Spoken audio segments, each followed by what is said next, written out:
If your ONN TV has got a black screen, then this video is for you. If you've got no picture but sound on your TV, then the most common cause in about 60% of cases is a blown backlight, with a burned out component or loose cable on the T-con accounting for most of the rest of the causes. You can have a look at this flow sheet to give you an idea of what the potential causes are. But there could also be, in a small number of cases, a problem with the software or with the HDMI cables. So I'd recommend going through a few simple fixes first before jumping to replacing your backlights. So the simplest fix, and that works in about 50% of cases, is just to try power cycling your TV. So switch off and unplug your TV, hold down the physical power button for at least 15 seconds, then wait for at least 30 minutes for any residual power to drain from your TV's capacitors, and plug your TV back in and try switching it on again. If you've got a red light that's blinking or a power light blinking on the front of your TV, then further power cycles are probably not going to fix this. But if your TV is completely dead and there's no lights at all showing, then just try repeating the power cycle a few more times, as sometimes it can take a while for it to kick in. You should also just double check before we get into the hardware issues that you don't have a faulty surge protector or smart plug between your TV and wall socket. So remove any surge protectors and just plug your TV directly into your wall socket. You can also try a different wall socket if you're not sure whether the wall socket you're using is providing sufficient power. You also just want to make sure that there's no HDMI or external connection problems. So just try taking out all of your HDMI cables and all other cables from the back of your TV other than the power cable, and then try switching it on and seeing if you're still seeing the black screen or the sound with no picture problem. If you're still seeing the problem, then you know it's not an HDMI issue.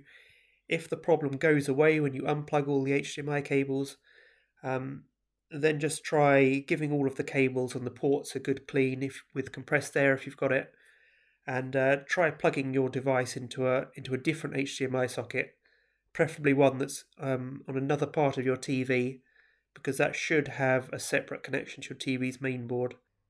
If none of that has helped, then you want to have a look for the possibility of a backlight failure. So if you've got sound but there's no picture on your TV, then a backlight failure is the most common cause. So to check for backlight failure, switch your TV on so that you can either hear sound or so that you know the light's on, the power light on the front. Then get right up close to your screen and point a flashlight or the light on your phone directly at the screen, and you can try changing channels with your remote or going into the menu. And if the TV is working but the backlight has failed, which has given the black screen, then you'll see some very faint images on your TV screen. If you see these faint images, you can be pretty certain that the backlights themselves are the failure point in your TV. But the problem with fixing the LEDs is that because they're located in the most difficult to access part of your TV, it can be a bit of a pain to replace them.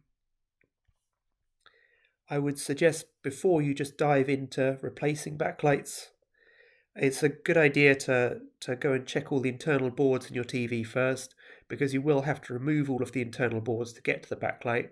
So it's a good idea just to double check that there's no problems with any of the internal boards first. So moving on to checking your TV's internal components.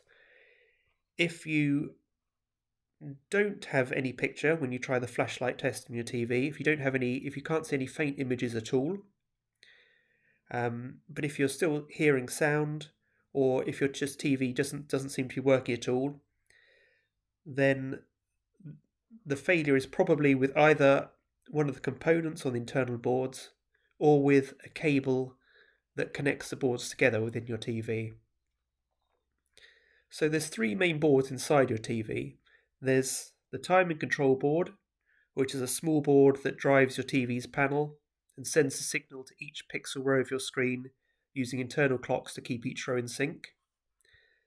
There's the power board, which is where you plug in your power cable, and it converts your home electricity supply into a voltage and current that your TV can use. And it also powers the backlight, obviously. And there's the main board, which is usually a larger board, which is where you plug in your HDMI and other connectors, and which does a lot of the logic for your TV. And it also can control the backlight via a connection to the power board. So these boards are all hidden away under the back panel of your TV, and either the cable connectors between them can come loose or get covered in grime or dust, and that prevents a clean contact, or components on the boards can fail, which means that they don't power the backlight sufficiently, or it cannot provide a constant picture signal. So the first step is just to make sure that all of the internal cables are tightly seated. So you can just try removing all of the cables one by one after unplugging your TV and draining the power, waiting for half an hour or so, because the capacitors can hold charge for quite a while, and you don't want to give yourself a shock. So just unplug all the cables, give all the connectors and the cables themselves a clean, and then just try carefully reseating all of the cables, and then powering up your TV and seeing if the problem's still there. There's some steps in the linked article below on how to open up your TV. With the LVDS cables connecting the T-con, there's also a catch that you need to undo. So you don't have to pull any of the cables out with force. They should all just come out very easily. If they're not coming out easily, then just look for catches that you can just flick down to unlock the cable. And just have a look at all the cable connectors, the condition of them. Check that there's none that have become damaged. But often simply cleaning and reseating the cables can fix problems with the black screen or with no picture but sound. So if you've tried that and your picture is still off, then have a look at the power board and we need to try and localize where the problem is, whether it's with the power board, the T-con, or the main board. So first of all, unplug your TV, and then with all of the other cables plugged in, unplug the single cable that is linking the power board and the main board. Now, this cable allows the main board to control the backlights, and disconnecting it means that the backlights should default to an always-on state. So if you now switch your TV on with this one cable disconnected, if the screen is working, then you know the power board is okay, and the problem is either on the main board or the T-con. If you still have no picture, then there's most likely a failure of a component on the power board. You can check the individual components on the power board with a multimeter if you've got one, and replace any burned out components, or you can just look for a brand new power board. They're about $30 on eBay. There's some more steps on how to troubleshoot these power boards in the linked article below. And this is all supposing that you're not seeing any faint images on your TV when you did the flashlight test earlier. If your screen was working when you unplugged the cable between the main board and power board, then we know the problem is either with the main board or the T-con. So the T-con is the most likely culprit of most TV screen problems. Often one of the internal clocks fails, and it shows up as artifacts on the screen. But if you've got no picture at all, then actually a main board failure is more common. But to see whether the problem is on the T-con or the main board, unplug your TV. Try totally disconnecting the T-con, so removing both LVDS cables. And if your backlight now powers up, that means you need to replace the T-con because that has failed. If your backlight doesn't power up, then you need to replace the main board.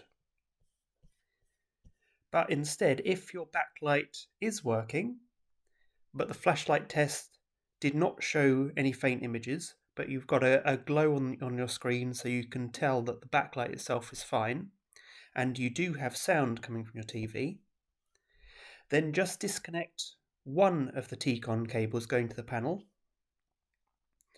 Plug your TV back in and switch it on, and if you have a picture on half the screen, then you almost certainly have a T-con problem. Now you can repeat these steps, swapping over which LVDS cable is connected. If the other half of the screen now has a working picture, then you've got a general failure on the T-con somewhere and you'll need to replace it. If there's no picture with the second cable connected, but the first cable disconnected, then you almost certainly have a clock failure on the T-con, and you can potentially solve this by using tape to block the LVDS pins on the cable that carries the signal from the failed clock. There's some more information on how to do this in the linked article below.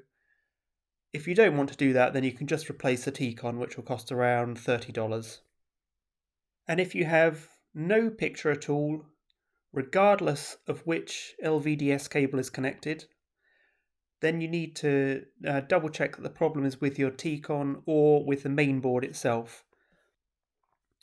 And if you just want to double check that the main board is the cause of your problem, then you can use a multimeter to check the individual pins on the cable connectors on the main board that go to the power board and the T-con.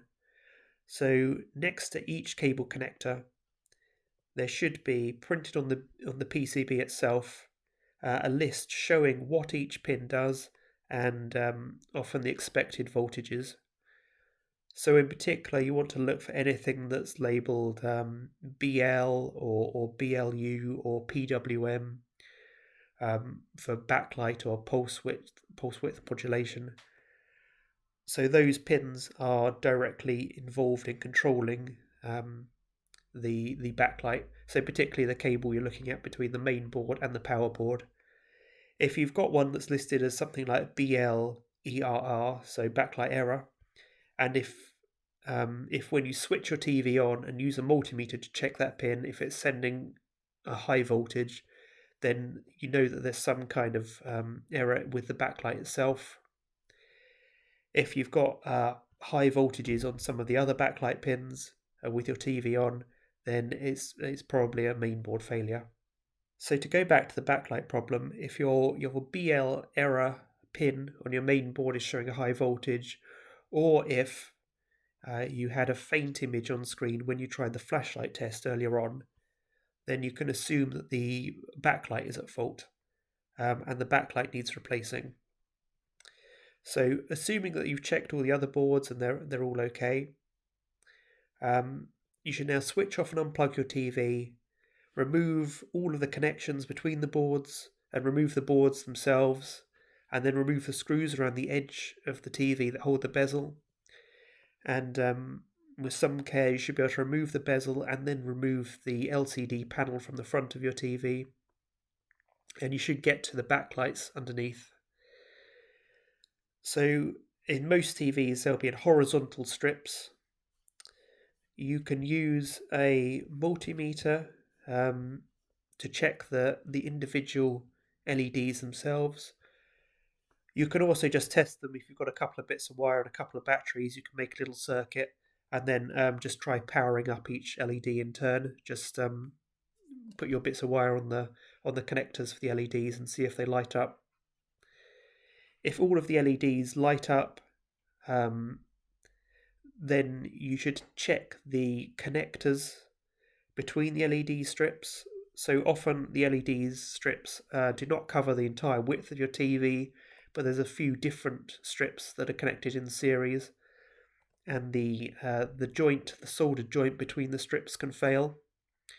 There's a link in the article below to some more info on that.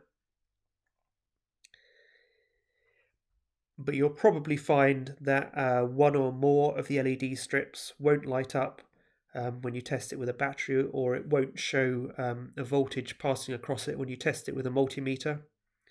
In that case, you just need to replace the entire LED strip.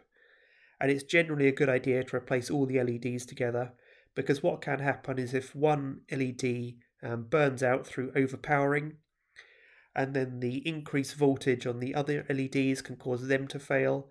And also if one LED is failing, because all the LEDs were put in at the same time, then it's there's a good chance that some other LED is going to fail in the next few weeks or few months, and you don't want to have to keep repeating this fix. So just replace all of the LED strips. They're about $20 or $30 for a new set of LED strips off eBay. So just put in your TV's model number, buy some new LED strips, and then you can just disconnect the existing ones, take them out of your TV and put the new ones in. And there's some more tips on how to do this in the linked article below.